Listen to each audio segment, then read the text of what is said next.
Amigos, amigas, muy bienvenidos a Buenas Noticias TV.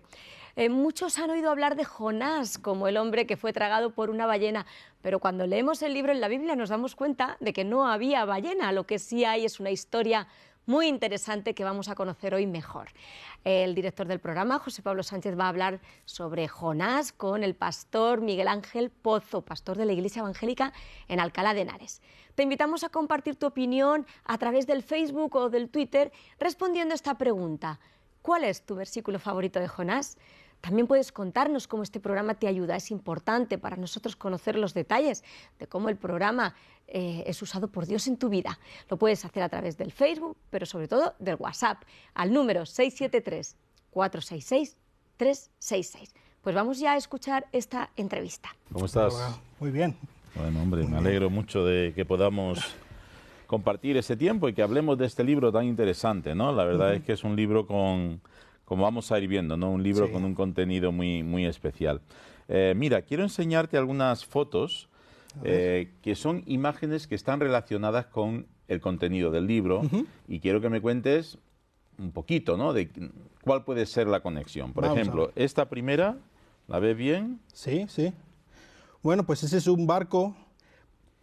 No podría ser el barco en el que fue Jonás, no podría ser, aunque no sé si es lo que se supone que debería ser, este es porque este es un barco que al menos tenía 2 niveles, porque dice que Jonás estaba abajo durmiendo en la bodega, entonces era más grande que ese. Pero muy bien, genial. ¿Y esto?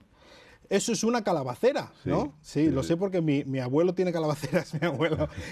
Pero cuando Jonás va a Nínive, él predica, vamos a estar hablando, pero una de las cosas que hace él se sienta a las afueras de Nínive a ver cómo Dios destruye la ciudad. Y Dios hace crecer una calabacera para darle sombra. Y esta calabacera luego Dios envía un gusano que la destruye la calabacera y Jonás se pone como un basilisco. Se enfada con Dios, ¿no? Sí, se enfada con Dios. se Hablaremos de este tema. Sí. A ver, esta es un poco más difícil, porque claro... Desde luego. Benidorm, no sé. Es una ciudad, ¿no? Evidentemente, que en su tiempo, hace muchos años... Sería Nínive. Es Nínive. Claro. Hoy es Mosul, efectivamente. Sí. Pero Mosul, desgraciadamente, no está así. Mosul ahora mismo está completamente machacado por la guerra, de modo que... Bueno, te ayuda un poco por eso, porque esta foto es de año 2008. Busqué fotos de Mosul en la actualidad y es que daban pena ponerlas. Entonces, y por último, ¿qué puede ser esto? Pues el mar. Eso puede ser el mar, a donde echaron a Jonás. Los otros tripulantes del barco en el que él iba para salvar el pellejo, para salvar la vida. Aunque ellos intentaron por todas maneras pasar adelante y salir de la tormenta, no lo consiguieron y vieron que era Jonás el problema, así que le echaron al mar. Pues muy bien, Miguel Ángel. Para personas que nos estén viendo y que nunca han leído la historia de Jonás, ¿podrías resumirla en un minuto? Sí, bueno, voy a intentarlo. Jonás era un profeta de Israel, del reino del norte, cuando Israel y Judá se dividieron, y Dios le encargó a este profeta que él fuera a Nínive, que era la capital del imperio asirio, y que predicara contra ellos porque Dios se había cansado de su maldad. Así que Jonás, en lugar de ir a Nínive, tomó la dirección opuesta y se montó en un barco para huir de lo que Dios le había mandado. Y entonces Dios envió una tormenta tremenda al mar en el que estaba el barco, tormenta que estuvo a punto de destruir el barco. Así que por una serie de cosas, al final los tripulantes del barco vieron que el problema era Jonás, que estaba intentando huir de Dios. Así que le echaron al mar y allí fue devorado por un gran pez. Allí en el vientre del pez, Jonás tiene una oración preciosa en la que clama a Dios para que le ayude y para que le libere de esta situación tan tremenda. Imaginaos en el vientre de un pez. Estaba prácticamente muriendo, ¿no? Claro, y entonces este pez le escupe a la costa y allí Dios le vuelve a encargar que vaya a Nínive y que predique a Nínive. Así que esta vez Jonás pues dice, vale, y va a Nínive. Sorprendentemente, Nínive se arrepiente. El rey ordena que haya un ayuno para todo el mundo, que todo el mundo se arrepienta, que todo el mundo pida perdón a Dios. Y aún más sorprendentemente, Dios escucha las oraciones de los ninivitas. Y Dios tiene compasión de ellos y decide no destruir en ese momento Nínive.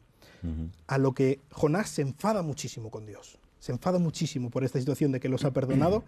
Y el final del libro es algo precioso, termina de una manera brillante, yo creo, Dios hablando con Jonás acerca de la misericordia y del amor que él tiene por los ninivitas. Miguel Ángel, ¿no te parece que a veces los cristianos somos un poco como Jonás y actuamos como Jonás? Pues me parece que demasiadas veces somos Jonases y actuamos un poco como Jonás. Un poco tenemos la sensación de que Dios nos ha salvado para bendecirnos, simplemente para que estemos bien y para quedarnos con lo nuestro. Y en cambio, Dios nos ha mandado a predicar a una sociedad que no le conoce, igual que el Nínive no le conocía. En muchos casos podemos decir, como Dios dice de los ninivitas, que no saben distinguir de su mano derecha y de su mano izquierda, pues así un poco vivimos en una sociedad que no conoce a Dios, que no sabe que están atentando profundamente con nuestra maldad, estamos yendo en contra de Dios. Y al no saber esto, pues tampoco pueden conocer a un Dios que quiere perdonarles, a un Dios que está dispuesto, fíjate si está dispuesto a perdonarles, que estuvo dispuesto a enviar a su propio Hijo para pagar lo que nosotros debíamos pagar. Bueno, comentabas antes, ¿no?, que llega un momento en que Jonás termina en el vientre de un pez, prácticamente a punto de morirse, en una actitud de rebelión contra Dios, pero clama a Dios, ¿no? Y Dios le escucha. Es decir, Dios escucha incluso a aquellos que están viviendo en rebeldía. Yo creo que esta es una de las grandes enseñanzas, de las grandes lecciones de este libro de Jonás. Porque podemos ver, sí, a un siervo de Dios, a un profeta de Dios, que en lugar de obedecer a Dios decide huir. Este es el único caso en toda la Biblia de un profeta que decide huir, pero no solamente decide no obedecer a Dios, es que huye en la dirección opuesta. Pero no solamente esto, tenemos un pueblo sanguinario, un pueblo terrible, como es el pueblo de Nínive, los asirios, que hacían auténticas barbaridades, y Dios también les escucha. Dios escucha al profeta que huye, al mal siervo de Dios, pero también escucha a la gente que teóricamente está yendo a propósito en contra de Dios. Entonces, una de las grandes enseñanzas de este libro es que Dios no mira nuestro currículum, Dios no mira nuestro pasado, no importa lo que hayamos hecho, no hay nada que pueda separarnos de Dios. No, desde luego es un mensaje maravilloso, ¿no? Tenemos esa confianza, podemos acercarnos a Dios sin que Él mire nuestro currículum. Por las redes sociales nos ha llegado una pregunta que queremos transmitirte, así que Beni nos va a contar cuál es esa pregunta. Nuestra amiga Rosa María tiene una pregunta sobre este mensaje de Jonás, así que es la siguiente: ¿por qué Jonás criticaba tanto a los ninivitas? En definitiva, ¿por qué les odiaba tanto? ¿Qué te parece, Miguel Ángel? ¿Cuál era la razón de ese odio? Bueno, yo creo que pensándolo bien, Jonás tenía razones para odiar a los ninivitas. El imperio asirio fue un gran enemigo de Israel. Hasta hacía no mucho, en este momento histórico, el pueblo de Israel había sido tributario de los asirios y por lo tanto habían abusado mucho de ellos. Además, los asirios eran un pueblo, como decía antes, sanguinario, eran un pueblo terrible. Si vemos algunos de los testimonios que han quedado de cómo trataban a los enemigos a los que vencían, es algo terrible, es algo bárbaro, como lo que hacían con la gente. Entonces, ¿qué hacían, por ejemplo? Por ejemplo, los desollaban vivos y con sus pieles decoraban las paredes de templos y de palacios. Estas son solamente algunas de las cosas que hacían. Entonces, tenían muchas razones. Claro. Habían... Humanamente, humanamente vamos, se lo merecían. Además, podemos pensar de por qué Jonás huyó. Jonás nos dice por qué huyó. Vemos en el capítulo 4 del libro de Jonás, en el versículo 2, dice: por eso huí a Tarsis, porque sabía que tú eres clemente y misericordioso, lento para la ira y grande en misericordia. Jonás conocía a Dios y sabía que si los ninivitas se arrepentían, Dios les perdonaría. Claro. Y Jonás no quería eso. Claro, Jonás quería que Dios rencor, aplastara a los ninivitas. Claro. Una cosa interesante es que cuando Jonás al final llega a Nínive, empieza a predicar, el pueblo decreta el rey decreta un ayuno y dice el texto y habla de que incluso ese ayuno alcanza a los animales y luego termina el libro diciendo cómo que Dios no va a tener misericordia de los animales, ¿no? Ahí hay como un mensaje ecológico también en Jonás, ¿no? Sí, desde luego. es muy, muy interesante que, de hecho, las dos últimas palabras del libro están mencionando a los animales. Una de las razones por las que Dios en ese momento histórico no destruyó Nínive fue por los animales, porque Él tuvo compasión de los animales. Pero no solamente en el libro de Jonás, en general, toda la Biblia podemos ver mensaje ecológico, mensaje que nosotros tenemos que cuidar a la naturaleza. Dios mismo fue el creador de todo, fue el creador de los animales, fue el creador de toda la naturaleza. Dios dio una solución cuando iba a enviar el diluvio para que sobrevivieran los animales. Podemos ver por medio de los profetas que Dios tiene un futuro para la creación, Dios tiene un futuro para los animales y para la naturaleza. Pero yo creo que una de las razones fundamentales por las que podemos ver que Dios ama a la naturaleza es que Él creó al ser humano para que cuidáramos la naturaleza. Y si vemos las primeras páginas de la Biblia, cuando Dios creó al hombre, una de las razones por las que los cuida, para las que los crea, es para cuidar a la naturaleza en nombre de Dios, para ser sus representantes en cuidar su naturaleza. Así que no solamente el libro de Jonás, toda la Biblia nos grita que tenemos que cuidar la naturaleza. Claro. También es interesante, ¿no?, que Jonás se enfada contra Dios, actúa de una forma, vamos a decir, muy egoísta, y bueno, pues empieza toda una dinámica, un proceso que le lleva a toda esta historia que hemos oído, ¿no? Y pregunto, ¿no?, ¿cuáles son las consecuencias de vivir una vida de rebeldía contra Dios? Bueno, según yo lo veo, hay por lo menos dos consecuencias. Si nosotros queremos que las cosas se hagan a nuestra manera sin tener en cuenta lo que Dios quiera. La primera consecuencia es que vamos a vivir frustrados. ¿Por qué? Porque yo no soy Dios. Dios es Dios. Yo no sé lo que va a pasar mañana. Yo no sé cómo va a responder la gente.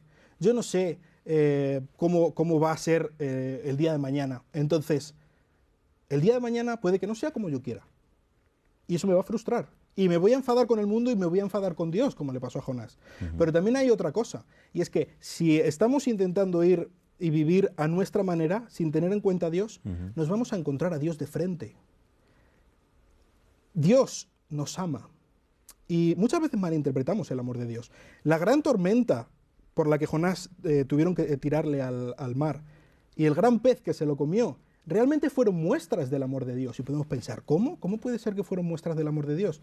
Dios nos ama hasta tal punto que está dispuesto a perseguirnos por los medios que sean para que podamos hacer lo que debemos hacer, para que podamos hacer lo que Él sabe que es mejor para nosotros. Entonces, como una muestra del amor de Dios, Él va a estar en nuestra contra, mientras que estamos yendo hacia el precipicio, como es lo que estamos haciendo cuando no estamos obedeciendo. Es decir, que realmente el amor de Dios a veces lo encontramos también en una serie de circunstancias, vamos a decir, dolorosas, pero que nos pueden abrir los ojos a la realidad, ¿no?, a la realidad de ese Dios que nos ama y que quiere lo mejor para nosotros. Sí. Y también en el caso de Jonás, evidentemente, Jonás pensaba que sabía más que Dios, ¿no? Y bueno, pues hay mucha gente que también cree que sabe más que Dios y que sabe lo que Dios tiene que hacer, incluso le ordena a Dios, tienes que hacer esto y aquello, ¿no? Y el libro evidentemente nos muestra pues que la misericordia y el amor de Dios es mucho más grande de lo que nosotros podemos imaginar. Dios realmente se implica en nuestra realidad e intenta que podamos experimentar su amor y su misericordia, y el mensaje de Jonás pues tiene que ver con esa misericordia inmensa de Dios.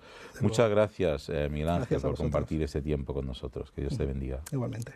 Bueno, hemos aprendido muchas cosas sobre el mensaje de Jonás, pero no nos queremos marchar sin animarte a leer la Biblia, y por eso las iglesias evangélicas quieren regalarte este Evangelio de San Juan si todavía no has leído la Biblia. Llámanos ahora al teléfono 91-743-4400 y te lo vamos a hacer llegar gratis. Y para los que formáis parte del Club de Amigos, vamos a sortear un libro titulado La Reforma y su relevancia hoy, del escritor Carl Trueman, un libro que os llega gracias a la gentileza de la editorial Peregrino. Necesitamos amigos que se unan a nuestro club para seguir regalando la Biblia y ofrecer ayuda espiritual a nuestra audiencia. Llámanos o mándanos un WhatsApp y te explicaremos cómo hacerlo. También puedes entrar en la web de Buenas Noticias TV. Gracias por vuestra atención y no lo olvides, tú vales mucho para Dios.